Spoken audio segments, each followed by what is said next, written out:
I watched that movie, and a lot of people, I didn't like it because y'all was checking for Batman. Y'all wanted to see action.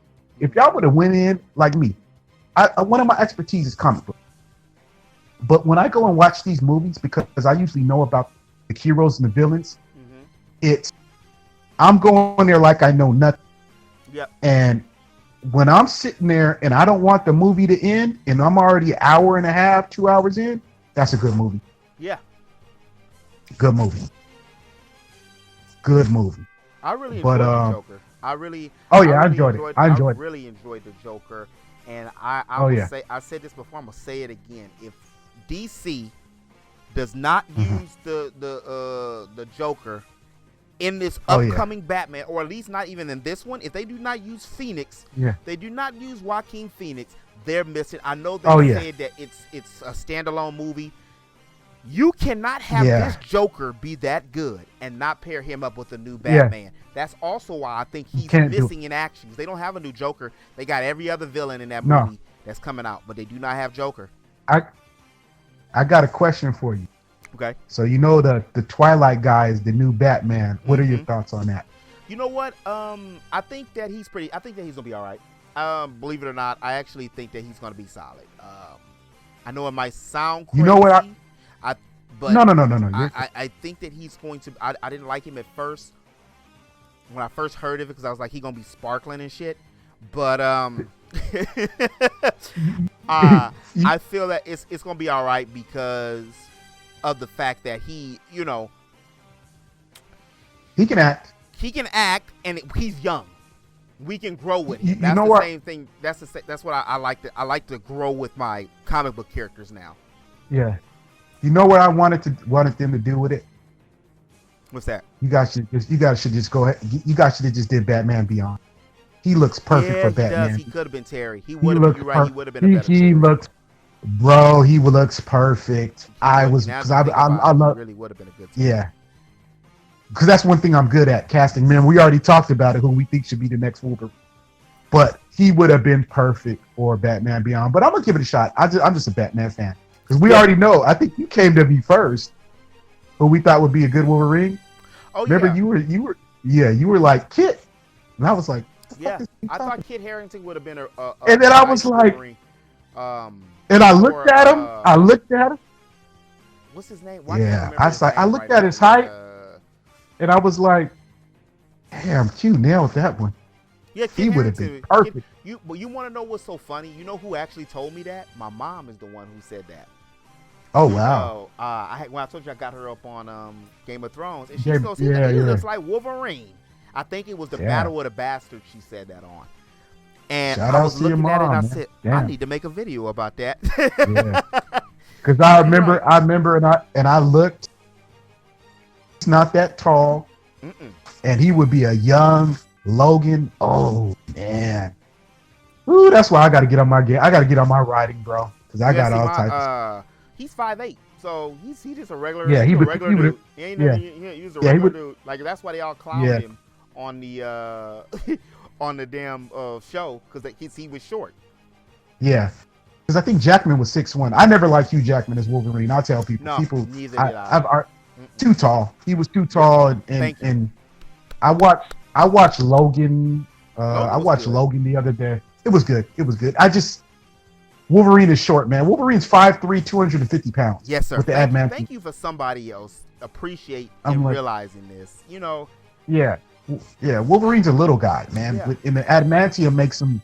So I mean, I don't know, but then I always know that the comics aren't like the movies, and that's when I take a step back. Yeah. But yeah, it's interesting because I did not I used to get so upset about it when it came to that. It's mainly because Fox destroyed the X-Men. You remember back in the day? People don't realize this. The Avengers are not as good as the X-Men. The X-Men were the premier everything. The Avengers only made it big because of Disney. Disney pumped up the Avengers. Fox on the X-Men.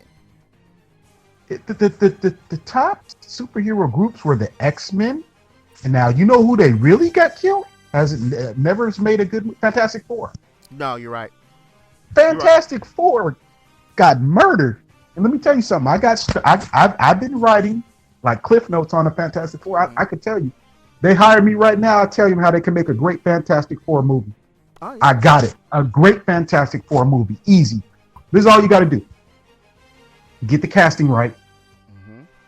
Quit making Dr. Doom. Make Dr. Doom who he is. Dr. Doom is the equivalent to Iron Man. His suit is made. Dr. Doom uses science and technology. He should have a suit like Iron Man. Fact. People can look it up. Mm-hmm. Number 2, the villain they want to use, or the antagonist, use Prince Namor, the Submariner. Mm-hmm. Quote unquote, the first mutant ever. Mm-hmm. I don't give that shit about Apocalypse. Yeah, Apocalypse, they all just called him the fierce mutant because I knew his backlog. But you want to use Prince Namor. Prince Namor was in love with Sue Storm. You got it right there. Mm-hmm. You got it right there. That's a little bit of conflict. Mm-hmm. So you can use Prince Namor fighting the Fantastic Four, whatever, and then you could bring in another villain. Mm-hmm. Boom, right there. Like that's a movie. Bring in the Mole Man, trying to do something and that's interfering with Namor. And that's when you realize that he's not really, Namor is only fighting with the Fantastic Four because he's in love with Sue. And Sue was attracted to him while he was in his human form. Yeah, there you go. Right there. Yeah. We can write it. That's a movie. Yeah. That's a movie. Yeah. That's a movie. See, now they keep messing around, but go ahead. I'm sorry. I was about to say something about the X-Men, but go ahead. Yeah. Oh yeah, no. I was going on that. Like you said, they destroyed the X-Men, bro. I was going to say. I mentioned this before. I'm gonna say quickly on this one. Take it back. You got to reboot it now. You got to reboot. The Fox destroyed it. We can't use the first class again. But you take this shit back. And you don't make Magneto the main character, the main villain. Make Juggernaut the main character. And then what you're going to do is you're going to focus on Charles Xavier and how he's building up his X-Men. But instead of doing the stupid thing of what Fox did with the first class, is change it. What you do is you start with Marvel Girl, a.k.a. Jean Grey. You start with Cyclops. You start with Angel, Worthington III. You start with my dude. He was my favorite out of all of the original 5 X-Men.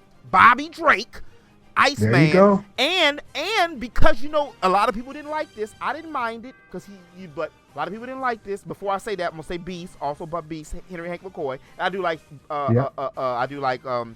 Beast. Don't get me wrong. Oh, yeah. But then you can openly make Bobby Drake gay, like they want to, which they did in the comics. Because a lot of people was pissed off about that. I know. I actually didn't think it was that bad. I do think the way they delivered it was bad, but I think that him being gay would explain certain things, and then that would also open up, like especially take it out of the comic concept now. Because they are Marvel and did what they want to do anyway. But if they incorporated that in the new movie, this is the 2020. The time the movie come out be 2021. People, I don't want to say, people are more accepting now of the LGBT community than they were years ago. So in movies are stronger than the books. So the comics are just the scripts now, really. Same thing with video games and stuff. Now you see video games and stuff becoming shows and everything else. But so right here, you got those 5 characters, 6, with 6, and then you focus on Xavier's history. And then what you do is you show his brother and how his brother becomes Juggernaut and how they hated each other and stuff. And then let's take this shit away from the Nazis. Get off that. Age. Yeah. So if you want to do something, how about we make it the civil rights or something that's, even though that was close. It's close. Yeah, it was close. It's closer. Or make it, or you don't have to do it civil rights, and you just make it modern day. Like you change the history of what's going on. Yes, we know that Magneto was a war person from the Nazis and stuff like that. Okay, so later on when he's introduced, we can say he was still kept at a concentration camp or some other shit. But don't worry about that now. Juggernaut and the X-Men, and then you can even have the Brotherhood, of evil mutants show up without him. But on the second one, hold on. But on the second one, what you do is you end the movie, because what you're doing is introducing these characters. And then on the second or the end of the movie, you show Xavier I don't want you to put Wolverine in this. Don't put Wolverine in it. No Storm, no Nightcrawler, no nothing. You save that for the next movie when they end up on Coruscant. I think I got it right. The island. You got it. Coruscant Island, and then that's when the second movie. You know how the end credits start to go. Easter egg. Yeah. That's when you have Xavier, where you see all the original X-Men, even Havoc now, they're getting absorbed by the corrosion of the island. And then this when you have him call out Wolverine, Storm, Banshee, Thunderbolt, which is Warpath's older brother. What was it? Who else was Nightcrawler? Cyclops. Colossus. You got. Yeah, so you have them deal with the original, the new 7 from the big book. And then that's your new X-Men. And then what you do is then you have them fighting to try to save, their thing. And then that's when Gold Team and Blue Team kind of meet up, and then you can have that. But in the meantime also, because see, that's between 2021 when the first movie came out in 2024. So in the meantime, I thought about this. In the meantime, no. You on point. I ain't said nothing. You have Wolverine's standalone movie come out. You cast him well. It gotta be somebody under 5'10". You gotta have somebody that's under 5'10". 5'8", 5'7". Exactly. You get that, and you have him, and you start the movie out from him being in Alpha Flight and going back and thinking about the X experience. I'm glad you brought up Alpha Flight. And at the end of his movie, just like they had in the comics, he turns around because he's like, he's up with the Canadian government. They're like, we want to talk to you. And then he turns around and it's Xavier, and he's like, I have a proposition for you, Logan. And then that's how you can incorporate him into the next movie. And in the other movies, you just go and in part 2 of the X-Men that come out in 2025, he's going to go get Wolverine, and he's going to go get Storm, and go get everybody. And then you can fight against Magneto or Apocalypse or the Sentinels can be there then. Yeah. Now, like I said, man, you nailed ding, you nailed it. Because like I said, you said it earlier. The Avengers Alpha Flight was deeper than the Avengers. A lot of people don't know about Alpha Flight because my dog was Puck. My dog was Puck. Puck was a beast. Yeah, Puck was a beast. Like I said, that Wolverine standalone movie, I've already thought about it. You know what? Put him in his yellow suit, please. Mm-hmm. Have him fighting Sasquatch off the rip.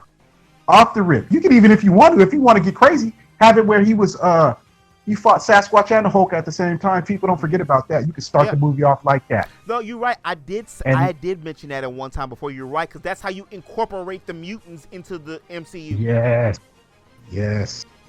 Man, I've thought about this, dreamed about this.